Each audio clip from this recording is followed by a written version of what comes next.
નમસ્કાર, આપ જોઈ રહ્યા છો સ્પાર્ક ટુડે ન્યૂઝ। વડોદરા જિલ્લા અને તાલુકા પંચાયતની સામાન્ય ચૂંટણી માટે આજે ઉમેદવારોએ ફોર્મ ભરવાની પ્રક્રિયા પૂર્ણ કરી છે અને 6 એપ્રિલથી શરૂ થયેલી આ પ્રક્રિયા માટે આજે છેલ્લો દિવસ હતો અને વડોદરા તાલુકા પંચાયતની બેઠકો માટે મોટી સંખ્યામાં ઉમેદવારોએ ઉમેદવારી નોંધાવી છે। વડોદરા જિલ્લા અને તાલુકા પંચાયતની ચૂંટણીનો ગરમાવો તેજ બન્યો છે, ત્યારે ઉમેદવારી ફોર્મ ભરવાની અંતિમ તારીખ 11 એપ્રિલ 2026ના રોજ બપોરના 3 વાગ્યા સુધીમાં વડોદરા તાલુકા પંચાયતની કુલ 30 બેઠકો પૈકી 14 બેઠકો પર કુલ 47 ઉમેદવારી ફોર્મ રજૂ થયા છે।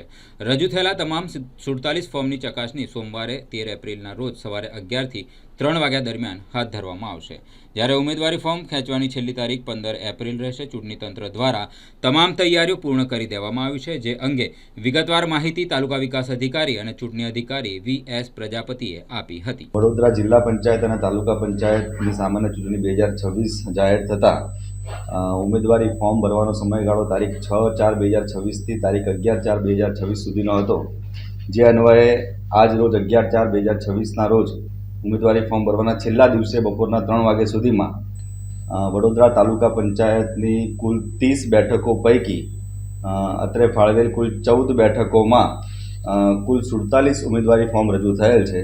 આ 47 ઉમેદવારી ફોર્મમાં બીજેપી તરફથી 20, કોંગ્રેસ તરફથી 17, આમ આદમી પાર્ટી તરફથી 2, બહુજન સમાજ પાર્ટી તરફથી 1 અને અપક્ષ તરફથી 7 ઉમેદવારી ફોર્મ રજૂ થયેલ છે। આમ 14 બેઠકોમાં કુલ મળેલ 47 ઉમેદવારી ફોર્મની તમામ ઉમેદવારી ફોર્મની ચકાસણી સોમવાર 13 તારીખના રોજ સવારે 11 વાગ્યાથી બપોરના 3 વાગ્યા સુધી યોજાશે।